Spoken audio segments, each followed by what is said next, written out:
Bonjour à toutes, bonjour à tous, bienvenue pour ces émissions électorales. Vous le savez, le 25 mai, nous allons voter et nous allons recevoir tout au long de cette semaine des candidats des différents partis démocratiques pour les élections régionales à Bruxelles. Bruxelles, notre ville. Aujourd'hui, c'est le MR, la liste numéro 1, avec deux invités. Il y a Micheline Dembo Ayaki, 58e sur la liste. Bonjour Micheline. Bonjour. Bienvenue. Merci beaucoup. Et nous avons également Alain Destex. Bonjour Alain. Bonjour. Vous êtes numéro 9 sur la liste du MR, qui est la liste numéro 1.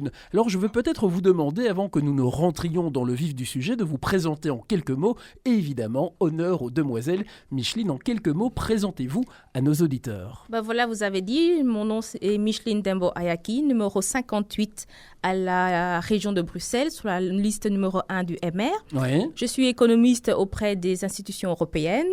Un métier sérieux, ça. Oui. Il faut des métiers sérieux. Oui, il en faut aussi. J'étais auparavant collaboratrice de la ministre des PME et des indépendants, Madame Sabine Laruelle. Je suis mère de famille, mariée, j'habite Bruxelles, dans le nord-ouest de Bruxelles, et c'est ma première campagne. Voilà, c'est très bien de vous lancer en politique. On Merci. a besoin de personnes qui croient dans la chose politique. Alain Destex, on ne vous présente plus, quoique.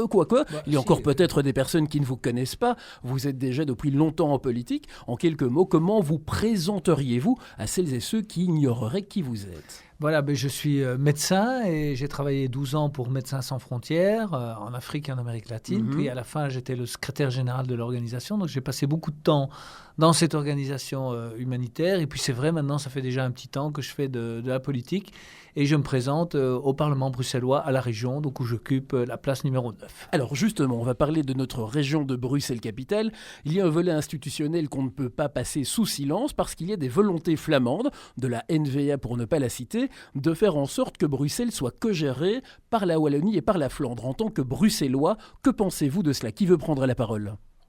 Écoutez, c'est assez simple, les Bruxellois doivent se gérer eux-mêmes, mais je pense que la priorité, c'est aussi de simplifier les institutions bruxelloises. On vient de le dire, ici sur la liste de la région, il y a 72 effectifs et 16 suppléants, je crois, donc c'est trop compliqué. Il y a beaucoup trop d'élus et de mandataires publics et les gens ne s'y retrouvent pas, on ne sait pas. Vous savez, il y a 33 personnes qui s'occupent de la culture à Bruxelles. 33, entre les échevins et les ministres, il y a 6 zones de police, il y a plus de 1000 mandataires publics, plus de 200 échevins, bourgmestres, etc. Donc, moi, je pense que la priorité, c'est de simplifier et rendre le système lisible. Alors là, je vous prends au bon, je vais peut-être jeter un pavé dans la mare. Est-ce qu'il n'y a pas un double emploi entre les 19 communes et la région de Bruxelles-Capitale ?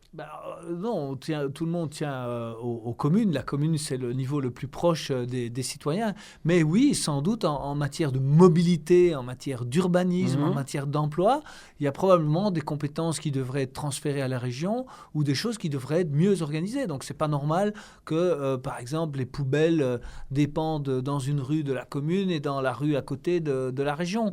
C'est peut-être pas normal non plus qu'il faille 6 zones de police avec 6 états-majors, 6 chefs de corps, 6 sites internet, etc. Donc il y a peut-être moyen d'organiser les choses un peu mieux. Et alors, est-ce que Bruxelles n'est pas un petit peu à l'étroit dans son territoire des 19 communes ? On parle souvent de communautés urbaines qui dépassent donc Bruxelles avec le Brabant flamand, le Brabant wallon. Qu'est-ce que vous en pensez ? Bruxelles est effectivement à l'étroit, mais là, je crains qu'on ne puisse pas changer grand-chose, voilà, parce que la réalité belge veut qu'il y ait 3 régions, la Wallonie, la Flandre et Bruxelles. Alors, on pourrait vouloir étendre la région bruxelloise, mais les Flamands et les Wallons n'en veulent absolument pas. Donc, je pense qu'on ne doit pas se nourrir d'illusions. Idéalement, il faudrait étendre la région, mais en pratique, ça semble presque impossible à faire. Mais donc, la cogestion par les deux régions wallonnes et flamandes, hors de question. Bruxelles doit être gérée par les Bruxellois à Bruxelles, et puis par l'État fédéral pour ce qui concerne ce rôle de capitale de la Belgique, mais certainement pas par les deux communautés flamandes et francophones et la Wallonie. Bruxellois est fier de l'être. Alors, on a parlé, vous avez parlé de la mobilité. Il y a beaucoup de monde qui rentre dans Bruxelles pour venir y travailler. Les Bruxellois se déplacent également et c'est parfois assez compliqué. La ville est souvent embouteillée. Que pourrait-on faire pour limiter la rentrée des voitures dans Bruxelles et permettre aux Bruxellois d'être un petit peu plus à l'aise ? Micheline. Personnellement, je ne pense pas que le problème soit de limiter spécialement l'entrée des véhicules à Bruxelles, mais de trouver une solution durable de long terme. Lorsque vous voyez que les parkings de dissuasion sont remplis à plus de 110%, et que tous les jours, il rentre des dizaines de milliers de voitures à Bruxelles, qui ne trouvent pas de parking, c'est un réel problème. Donc quoi, faire plus de parking alors? Il faudrait plutôt notamment créer plus de parkings de dissuasion, ça ce serait l'idéal. À côté de cela, il faut travailler sur l'offre de transport public. Mais justement, là vous me tendez la perche parce que si les personnes qui rentrent dans Bruxelles laissent leur voiture dans les parkings de dissuasion, il faut qu'il y ait une offre crédible pour qu'ils puissent se déplacer facilement dans la ville. Que faudrait-il améliorer au niveau de la STIB selon vous? Il y a différentes choses à améliorer, même si la STIB a déjà fait pas mal de travail, mais il y a plein de projets qui sont en attente de réalisation depuis trop longtemps. Par exemple, l'idéal, c'est d'augmenter, de rallonger les rames de métro, d'avoir un axe nord-sud. Mais ça coûte cher, ça, quand même, rallonger les rames de métro. Est-ce qu'on a l'argent? Allez, écoutez, nous sommes la capitale de l'Europe. Nous sommes une des régions, la deuxième ou la troisième région la plus riche d'Europe. Donc, nous, le MR, nous préconisons de développer le réseau du métro. Il faudrait peut-être quand même dire dans votre émission aussi que depuis 10 ans, nous sommes dans l'opposition. Cette ville est gérée par le PS, Écolo et le CDH, qui s'est toujours opposé au développement du métro. Donc le métro, c'est une priorité. Uccle, par exemple, on n'a pas de métro, ce serait bien. Mais pas seulement à Uccle. À Uccle, à Scarbeck, Madrid a construit 100 stations de métro en une dizaine d'années. Bruxelles, on a construit une station en 15 ans. Erasme. Donc il faut développer un métro digne de la capitale européenne. Il faut arrêter de dire qu'on n'a pas les moyens. Je sais pas, moi je vous pose la question. Non, mais on entend toujours, moi j'en ai un peu marre de cette mentalité de mendiant en permanence, il n'y a pas de moyens, La région bruxelloise est la deuxième ou la troisième la plus riche d'Europe. Donc on a les moyens de construire un métro digne de ce nom. 1. 2, Micheline Dembo-Ayaki l'a dit, les parkings de dissuasion. Delta, le principal, c'est une rame de métro. Vous prenez une rame de métro bondée, c'est l'équivalent du parking métro. Donc ça vous donne un chiffre pour vous dire à quel point c'est voilà. Et le RER, depuis que je fais de la politique, on parle du RER. Il faudrait peut-être penser un jour à le faire. C'est vrai. Et enfin, dernier point, mobilité douce. Il y a des solutions innovantes, des feux intelligents, par exemple, des feux qui évoluent en fonction du trafic, rouge-vert en fonction du trafic. La mobilité douce, des vélomotos, il y a des créateurs qui ont développé des concepts de mobilité douce, comme la société SEV en France, par exemple. Ici, il y a des jeunes créateurs qui se sont lancés dans un concept CETEC qui consiste à avoir des vélos électriques, mais sans devoir pédaler. Ce sont toutes des choses qui permettent d'améliorer la mobilité. Il y a aussi la voiture électrique qui se développe sur Bruxelles. Mais on va développer ces thèmes d'ici quelques instants parce que le timing qui nous est imparti pour ce premier bloc est terminé. Une petite respiration musicale et on revient immédiatement avec Alain Destex et Micheline Dembo-Ayaki. Nous sommes de retour pour ces émissions spéciales élections. Je vous rappelle que nous votons le 25 mai pour les élections régionales. Et aujourd'hui, c'est le MR qui est notre micro avec Micheline Dembo-Ayaki et Alain Destex. Avant la respiration, on parlait de la mobilité et aussi des alternatives plus douces. Et je vous ai coupé la parole, Alain, alors je vous la redonne. Qu'est-ce que vous vouliez un petit peu expliquer par rapport à ces alternatives? Non, mais il faut être créatif. Donc, je vous ai parlé de vélo électrique. Ça existe aujourd'hui où on ne doit pas du tout pédaler. Effectivement, il y a d'autres moyens. Alors, bien entendu, il faut que les taxis... Oui, les taxis.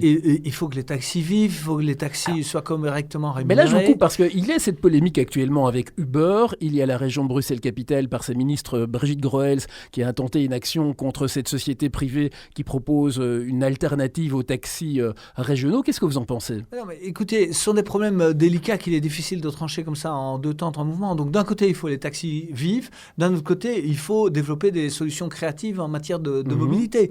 Donc il y a par exemple aussi, on vous parlait d'Uber, mais il y a Jump qui ramène des jeunes le soir, il faut s'inscrire. Après Noctambule, c'est bien ça. Noctambule. Moi je pense aussi que la STIB, c'est criminel de laisser un jeune qui n'a pas les moyens de se payer un taxi rentrer chez lui à 2h du matin n'importe comment. Donc sur les axes fréquentés par les jeunes, le vendredi et le samedi soir, on pourrait quand même avoir quelques lignes de bus ouverts toute la nuit. Ce serait remettre pas un petit peu plus de transport en commun la nuit, y compris peut-être le métro. Et sur quelques lignes, enfin, les jeunes, ils sortent dans le centre-ville, dans quelques communes, donc il y aurait moyen de trouver des solutions, peut-être des solutions un peu plus à la carte pour les ramener chez eux. Alors on va maintenant passer au thème de l'emploi, c'est très important, parce qu'on est bien si on a un travail, ça permet d'avoir des moyens, et malheureusement à Bruxelles, il y a encore beaucoup trop de chômage. Que faudrait-il faire selon vous pour aider les chômeurs à trouver un emploi ? Mais il y a, en 10 ans d'absence du MR au pouvoir, qu'est-ce que l'on constate? Le taux de chômage a augmenté de près de 25%. Plus d'un emploi sur 2 créé à Bruxelles ne sera pas occupé par un Bruxellois. Et cela pris pour par un différentes Wallon, par un raisons. Flamand. Voilà, cela pour Ouais. différentes raisons, notamment le manque de formation. On constate quand même que 7 demandeurs d'emploi sur 10 sortent de l'école sans diplôme secondaire. On constate aussi que 9 demandeurs d'emploi sur 10 ne parlent pas une deuxième langue de l'emploi. Mieux former les jeunes à la deuxième langue nationale, la troisième langue aussi, l'anglais, très important dans une capitale européenne telle que Bruxelles. Oui. Et alors, au niveau d'Actiris, est-ce que ça fonctionne selon vous ? Non, pas du tout. Actiris, c'est une catastrophe. Donc, le taux de chômage des jeunes, c'est 35%. Ouais. 35%, réfléchissez C'est une énorme. seconde à Non, ce ouais. chiffre. Le double de Paris, Londres, Berlin, etc. Donc, il y a beaucoup de jeunes qui sortent de l'école sans réelle qualification. Ils ont passé parfois 12 ans, 18 ans à l'école, ils n'ont pas de qualification. Ben là, donc, on a un problème de la qualité de formation.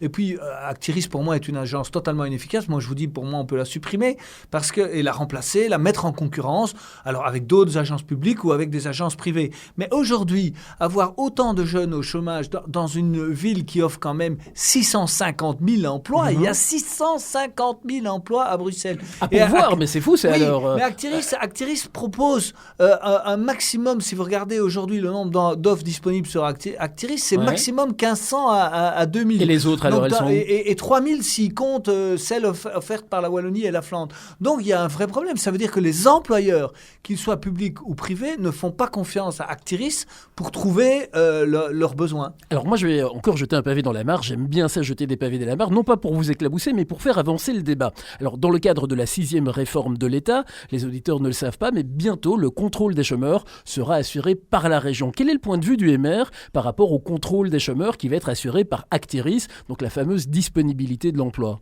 Non, mais il faut bien voir que c'est tout à fait normal. La société paye pour le chômage. Ça coûte très cher. Tenez-vous bien, le chômage, ça coûte 1,5 milliard d'euros chaque année, l'indemnisation du chômage à Bruxelles et les politiques d'activation de l'emploi. C'est beaucoup, beaucoup d'argent. Donc, c'est tout à fait normal de contrôler les chômeurs. Ça, c'est normal de les contrôler, mais est-ce que maintenant que ce sera une compétence régionale, il faudra un petit peu changer son fusil d'épaule par rapport à ce qui se faisait avant au niveau fédéral ? Est-ce qu'il y a une particularité, une réalité bruxelloise qui va faire qu'on va peut-être adapter ça au tissu urbain de notre ville ? Écoutez, la priorité, c'est donner une formation qualifiante aux gens. Il faut quelqu'un, quand il sort de l'école, il doit avoir appris un métier. Ça, c'est la priorité absolue.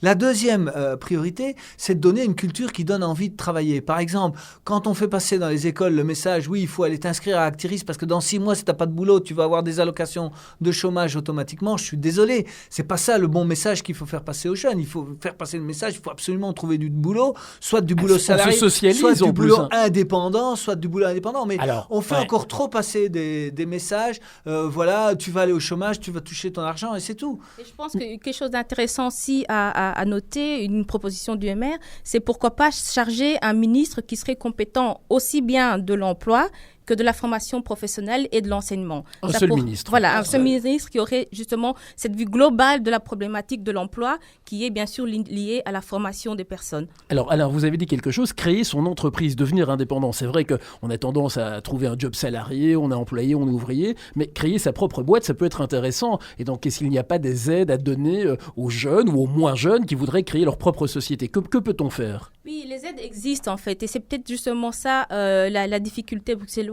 Il existe une ribambelle en fait d'acteurs pour aider un jeune ou tout entrepreneur à se lancer.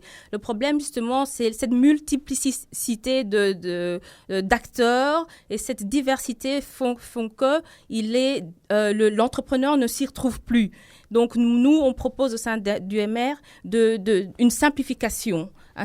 Simplification administrative, mais aussi institutionnelle. Il faut rendre les choses simples pour l'entrepreneur. Il a des projets, il veut se lancer, il ne faut pas qu'il commence à aller chez... une sorte de guichet unique. Un guichet unique où il a une question, il sait qu'il va à, bien sûr, un guichet le plus proche de lui, parce que ça existe et il faudrait les développer.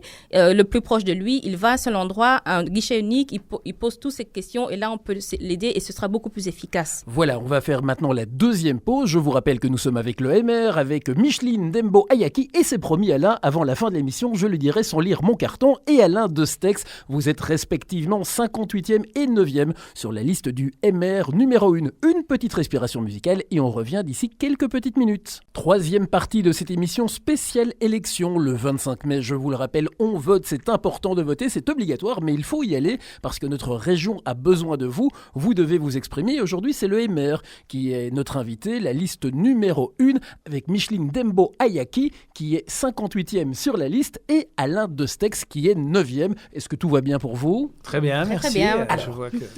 Notre région, eh bien, on y vit, on est fiers d'y vivre, mais parfois, les loyers sont un petit peu chers, parfois il est difficile d'être propriétaire, et certains veulent quitter la ville pour partir en Brabant flamand, en Brabant wallon. Qu'est-ce qu'il faudrait faire pour aider les Bruxellois à rester ici, pour avoir un logement digne de ce nom ? Et par exemple, je vais prendre un cas, le mien. Allez, tiens, moi je fais partie des classes moyennes, donc je ne suis pas suffisamment pauvre que pour avoir une aide, mais je ne suis pas assez jeune non plus que pour en avoir, donc je suis en dehors de tous les critères. Je suis véritablement la classe moyenne, mais si je veux acheter à Bruxelles, c'est extrêmement compliqué. Je suis sûr qu'il y a plein d'auditeurs et d'auditrices qui se trouvent dans la même situation. Qu'est-ce que le MR peut proposer pour aider les Bruxellois à rester ici dans notre ville ? Oui, le problème de logement est bien sûr lié au boom démographique sur Bruxelles. Une solution qui est à mettre en avant justement est d'adapter l'offre du logement. Il y a à Bruxelles beaucoup de familles, de grandes familles avec 3-4 enfants qui se retrouvent dans des logements un peu exigus ou s'ils veulent avoir en fait une chambre par enfant, se retrouvent avec des loyers qu'ils ne savent pas payer. Donc l'idéal ce serait que l'offre les constructions à venir s'adaptent en fait, qu'on ait des logements plus petits mais qui permettent aux familles nombreuses. Et le politique peut intervenir à ce sujet. Ce sont souvent des logements privés qui sont mis à la location. Oui. Le politique n'a pas de remède miracle à la crise vraiment réelle du logement et à la difficulté pour des gens comme vous de vous loger. La population bruxelloise augmente de 2% chaque année, donc le rythme de logement ne suit évidemment pas de 2% chaque année. Les logements sociaux, aujourd'hui, il y a à peu près le même nombre de personnes dans les logements sociaux que de demandeurs qui demandent en plus d'avoir des logements sociaux. Donc construire des logements sociaux, ce n'est pas la solution. Moi, je pense au contraire qu'on pourrait vendre une partie du parc des logements sociaux à leurs occupants avec des prêts à très long terme. Donc, ça permet à des personnes pauvres ou démunies de devenir propriétaires, pourquoi pas. Et puis, il y a aussi la solution partielle des immobilières sociales, donc qui permettent à la région de donner une sorte de garantie aux propriétaires que son loyer sera payé. Parce qu'il y a beaucoup de logements vides à Bruxelles parce que les propriétaires ont peur de ne pas être payés. Leur peur, il faut aussi la comprendre et la respecter. Donc si la région se porte garante, le propriétaire a la certitude que s'il donne son logement à une personne à qui il ne l'aurait peut-être pas donné parce qu'elle n'offre pas toutes les garanties du point de vue financier, il sera payé. Là, il y a une piste, mais ça va améliorer les choses. Mais malheureusement, le problème du logement va persister pendant longtemps. J'ajoute que la majorité actuelle n'a strictement rien fait de ce point de vue. En 10 ans, ils ont construit à peine quelques centaines de logements sociaux ou pas sociaux. Et c'est un des plus grands échecs de la majorité Olivier. C'est la politique du logement. Tout le monde aujourd'hui a des difficultés parce qu'ils n'ont pas anticipé ce choc démographique. Alors, Bruxelles est également une ville où on aime faire la fête. La culture, c'est très important. Il y a le jazz marathon, la fête de la musique, le Brussels Summer Festival, le festival du court-métrage, le BIF, j'en passe et des meilleurs. Ce sont des organisations privées qui font vivre notre ville et qui apportent aussi de l'emploi dans notre ville, qui fait venir des personnes dans la ville de Bruxelles, dans la région de Bruxelles-Capitale. Est-ce que le MR soutient ces initiatives culturelles et qu'est-ce que vous proposez à ce niveau pour que Bruxelles continue à avoir cet essor ? Non, mais le MR soutient totalement ces initiatives. Vous avez dit vous-même, d'ailleurs, ce sont des initiatives privées, parfois soutenues par les pouvoirs publics, parfois pas.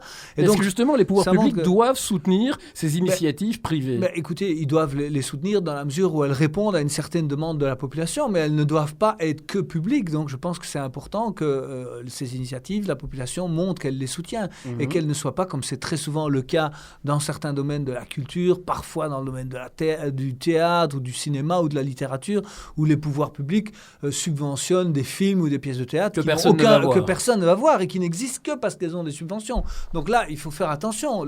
Bien sûr, la culture culture ne peut pas vivre sans l'aide du public, mais la culture ne peut pas vivre non plus que de l'aide du public. Donc, en matière de cinéma, par exemple, on a quelques beaux exemples que je ne voudrais pas citer, mais enfin, on a financé pas mal de films qui n'ont connu aucun succès. Donc, voilà.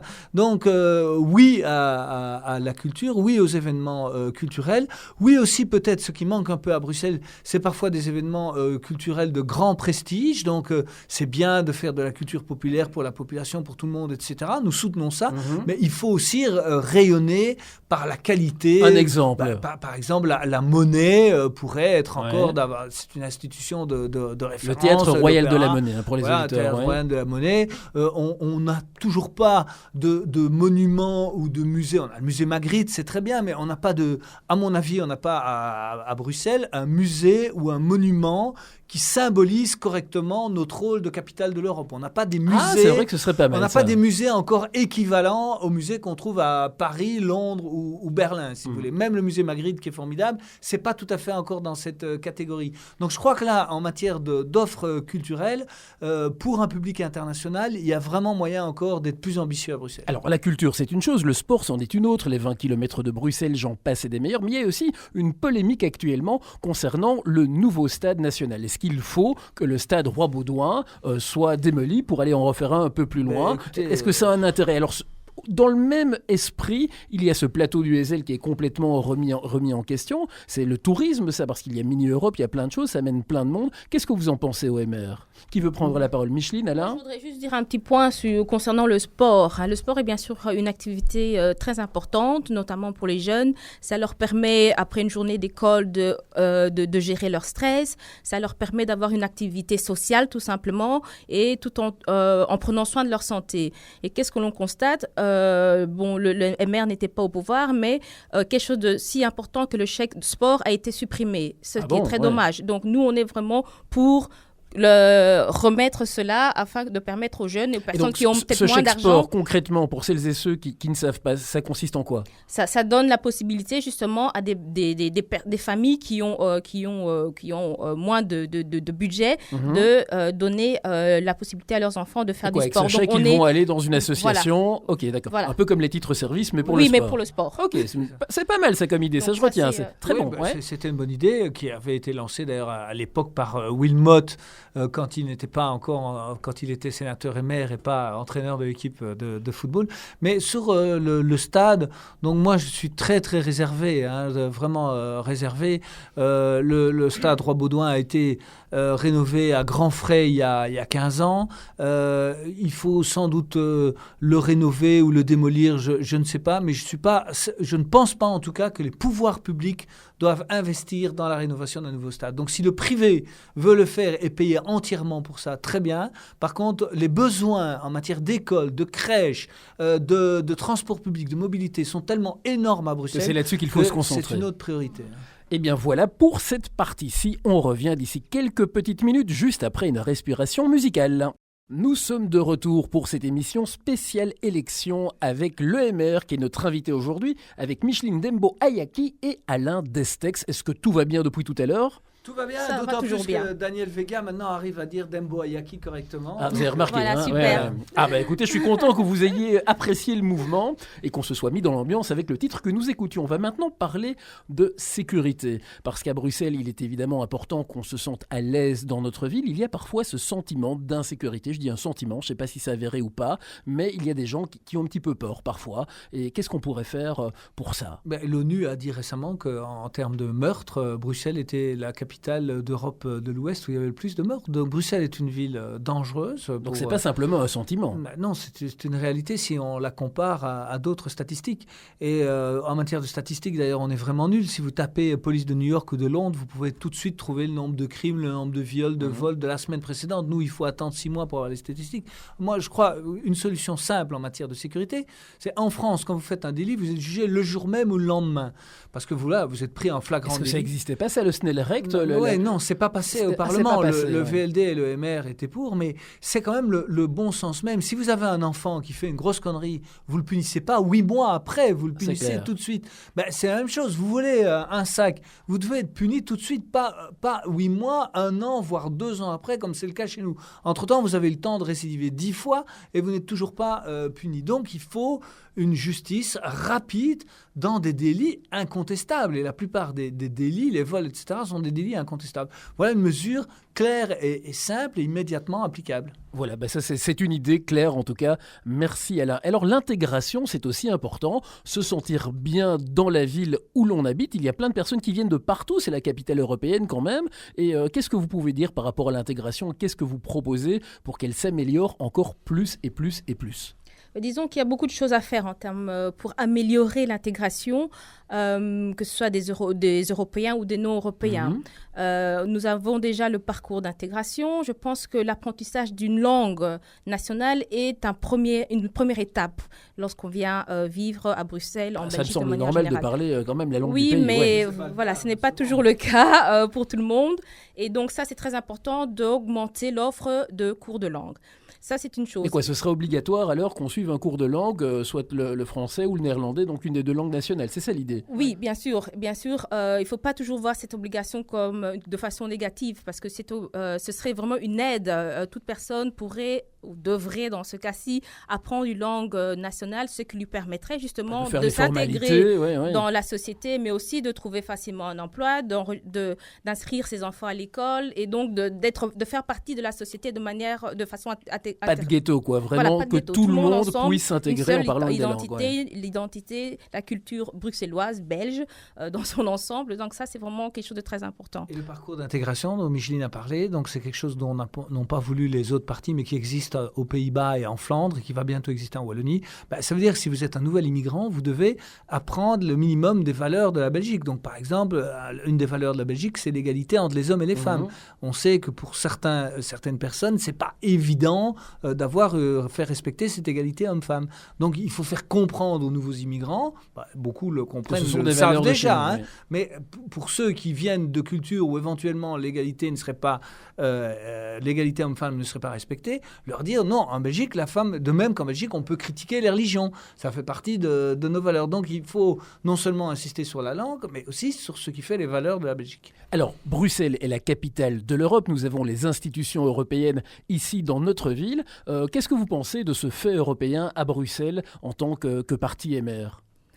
C'est pas un fait, c'est une réalité. Comme vous l'avez dit, nous sommes la capitale de l'Europe, nous avons les institutions européennes, mais plus encore, nous avons beaucoup d'institutions internationales qui sont aussi. Donc, l'image, le statut de Bruxelles en tant que capitale est vraiment un honneur. C'est une marque à vendre. Bruxelles, capitale européenne. Bien sûr, c'est une marque à vendre au niveau international.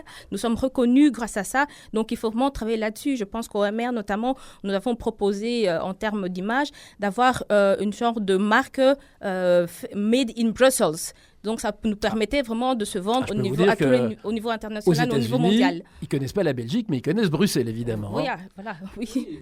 On doit être aussi plus ambitieux au niveau de notre rôle de capitale européenne. Je l'ai dit, par exemple, on est une capitale en termes d'institutions, mais en termes de tourisme, on n'a toujours pas l'offre culturelle qui est digne de notre rôle de capitale de l'Europe. Alors, vous parlez de tourisme, il y a des gens qui viennent en avion, qui partent en avion, et à Bruxelles, pour l'instant, c'est un petit peu la Bérésina avec ces vols d'avion qui survolent toutes les communes, ça fait du bruit, on n'arrête pas d'en parler. Qu'est-ce que vous en pensez ?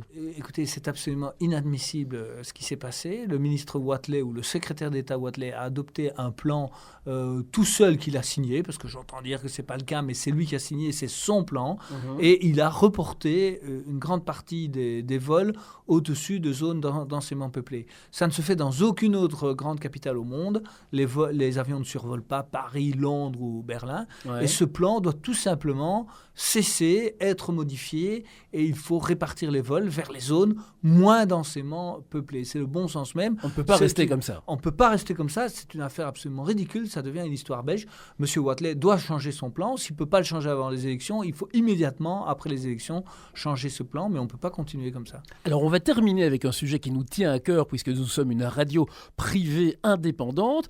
Que pensez-vous du développement des radios privées, le petit poussé par rapport aux grandes surfaces, je compare toujours ces radios nationales aux grandes surfaces, et nous on est un petit commerçant indépendant, on vient avec une radio pour les Bruxellois. Qu'est-ce que vous en pensez et quel est votre soutien par rapport à ça? Historiquement, soutenez-nous les gars. Non, mais vous savez, dans les années 80, lorsqu'il y avait un monopole de la RTBF, le MR a été le parti qui a soutenu les radios libres et le développement de radios libres sur des fréquences écoutables et pas seulement sur des fréquences où on ne peut pas les écouter. Donc nous sommes totalement favorable au développement des radios libres, à une pluralité de l'offre d'information et à avoir le plus possible de radios libres de qualité où on fait pas seulement de la programmation musicale mais aussi des émissions de qualité. Enfin, comme celle-ci. J'espère. Voilà. Comme celle que vous faites, qui donne la parole non seulement à des politiques mais à d'autres acteurs culturels bruxellois. Et on a besoin d'une société publique, mais on doit aussi être attentif aux moyens qu'on donne à cette société publique aujourd'hui et ne pas lui donner un monopole ou un oligopole. Parce qu'une radio privée excessif. Comme nous, parfois c'est un petit peu compliqué pour nous d'exister à côté des gros réseaux, donc il faut nous soutenir. Tout à fait, je rejoins tout à fait ce que Alain de Stax dit.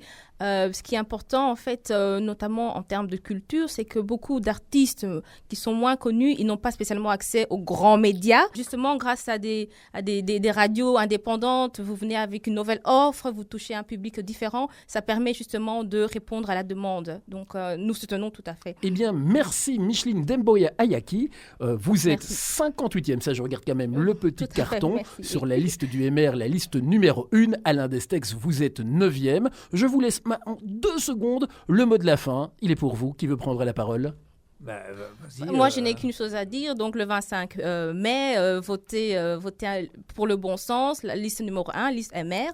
Le numéro 9, c'est Alain Destex. 58, c'est moi. Donc, voilà. Déjà, merci pour votre soutien. Avec grand plaisir. Et bonne chance pour ces élections. Et peut-être à très bientôt dans les couloirs du Parlement. Qui sait, Peut-être en 2 mots dire à vos auditeurs qu'ils peuvent voter pour plusieurs candidats parce que je constate qu'il y a encore des gens qui ne le savent pas. Sur la même liste, on peut voter pour plusieurs candidats. Voilà. Micheline, Alain, votez pour eux s'ils vous ont convaincu. À bientôt. Merci. Ciao. Merci beaucoup.